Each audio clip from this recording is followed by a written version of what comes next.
Call of Duty Vibes in VR? Die bekommt ihr mit Contractors.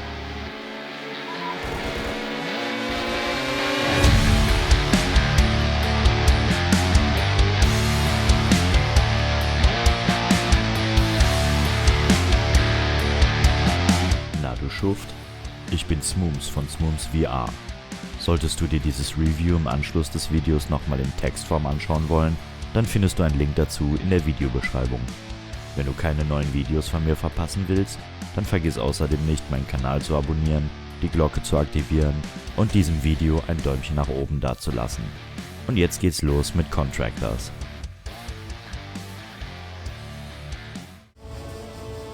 Wie Pavlov das Counter-Strike der VR-Szene ist, muss es natürlich auch das Call of Duty der VR-Szene geben.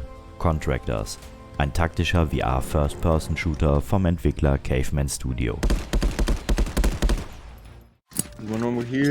Contractors ist ein Multiplayer-Shooter, der auf zielbasierte Spielmodi setzt und in puncto Waffenvielfalt und Handling keinerlei Wünsche offen lässt. Je nach Spielmodus mit bis zu 15 anderen Spielern, welche in 2 Teams aufgeteilt werden, versucht man mit seinem Team in Casual, kompetitiven und sogenannten Bodenkriegsspielen den Sieg zu erringen. Über den Hub-Bereich, der sich auf einem Schießstand befindet, auf dem man aber auch andere Dinge entdecken kann, können wir das Menü aufrufen, über das man die diversen Spielmodi auswählen, sein Waffenloadout anpassen oder die Spieleinstellungen verändern kann. Für die Menschenscheuen oder diejenigen, die sich lieber alleine ins Getümmel stürzen wollen, gibt es aber auch diverse Singleplayer-Modi.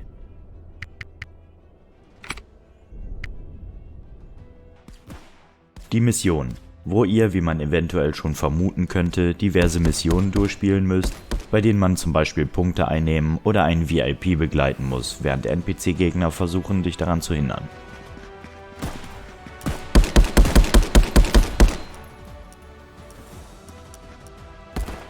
Survival. Hier kommen die Gegner, die besiegt werden müssen, in Wellen. Hierbei startet ihr mit einer Pistole, bekommt durch Abschüsse Geld, welches ihr zum Upgraden eurer Waffen oder zum Auffüllen von Munition ausgeben könnt. Zusätzlich kann man auch Fähigkeitenpunkte verteilen, die die kommenden Wellen ein wenig erträglicher machen.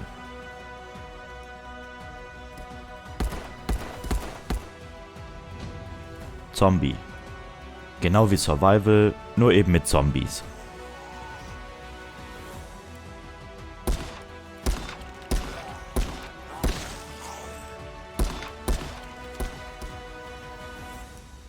Und freies Spiel.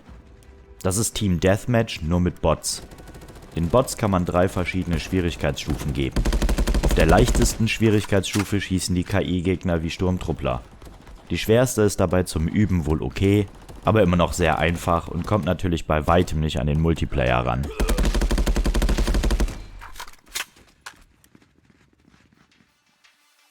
Beim Multiplayer spielt man mit anderen Spielern, mit denen man sich via Funkgerät oder auch über den räumlichen Ingame Voice verständigen kann.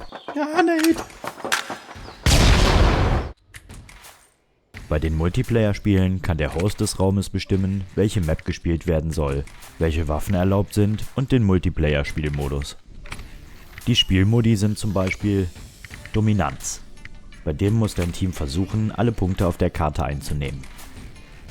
Team Deathmatch, bei dem es nur darum geht, Punkte durch das Umnieten der Gegner zu bekommen. Oder Kill bestätigt, was genauso ist wie Team Deathmatch, bloß dass jeder Besiegte einen Dogtag fallen lässt, der eingesammelt werden muss, um Punkte für dein Team zu bekommen. Zudem hat man im Bereich Multiplayer noch die Möglichkeit, Koop-Runden mit bis zu 4 Spielern zu spielen. Hierbei spielt man wie beim Singleplayer die Zombie- und Survival-Missionen. Community Maps und Mods kann man sich über das Mod-Menü im Hub herunterladen und in Single- und Multiplayer-Runden spielen. Ich persönlich habe extrem viel Spaß an Maps aus grauer Vorzeit, die aus Modern Warfare zum Beispiel. Das richtige Modern Warfare, nicht das neue. Die Counter-Strike-Map Dust 2 habe ich auch bis zur Genickstarre gespielt. Die ganzen Maps von früher in VR zu sehen, ist auf jeden Fall ein Event. Kommen wir nun zum Fazit für Contractors. Die Vielfalt an Spielmodi und Waffen hindern definitiv daran, dass man sich langweilt.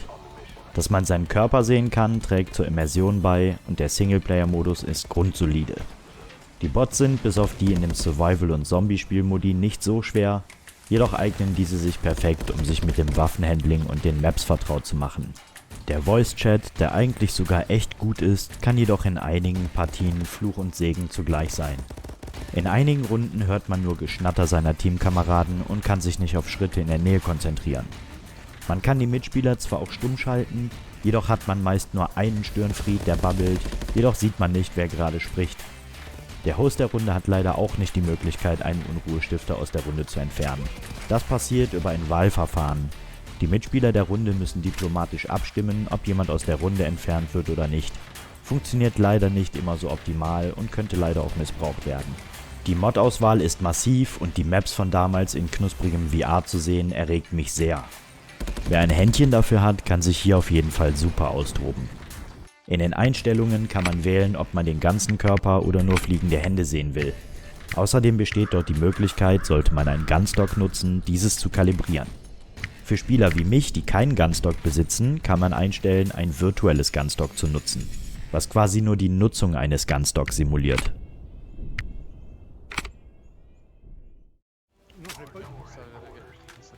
Kommen wir nun zur Bewertung für Contractors. Die Story bekommt von mir gar keine Gamepads, denn eine Story gibt's leider nicht, daher werde ich diese auch nicht bewerten können. Da Contractors jedoch ein Spiel mit einer höchst kompetitiven Szene ist, braucht es auch nicht unbedingt eine Story. Die Grafik der Steam VR-Version bekommt von mir 5 von 5 Gamepads. Die Standard-Maps sehen super aus, sind groß und sind für groß angelegte Gefechte super angelegt. Auch die Mod-Maps, zumindest die, die ich bisher gesehen habe, sehen grafisch top aus und nehmen kein Stück von der Immersion. Ich habe mich hinter eine Couch gehockt und tatsächlich versucht, mein Gewehr auf der Couchlehne abzulegen. So muss Immersion. Das Audio bekommt von mir 4 von 5 Gamepads. Einzig nur wegen der Voice-Chats, die stellenweise echt unnötig von den Spielern sind, da diese auf Dauersenden stehen. Man kann schlecht toxische Spieler aussondern und stumm schalten. In manchen Runden habe ich mich schon dabei ertappt, die ganze Lobby stumm zu schalten. Ansonsten ist der Sound echt super. Schritte hört man von da, woher sie kommen, und wenn der Voice-Chat für taktische Absprachen genutzt wird, ist dieser auch nicht zu beanstanden. Das Gameplay bekommt 5 von 5 Gamepads. Die Multiplayer-Runden sind meist fordernd und auch die Singleplayer-Modi machen Spaß. Natürlich nicht so sehr wie die Multiplayer-Partien. Dass man auf Mod-Maps spielen kann, bereichert das Gameplay noch umso mehr. Maps aus grauer Vorzeit in VR zu spielen, finde ich klasse, und dass es Cross-Plattform via Oculus und Steam gespielt werden kann, sorgt immer für volle Lobbys. Somit bekommt Contractors eine Gesamtpunktzahl von aufgerundet 5 von 5 Gamepads.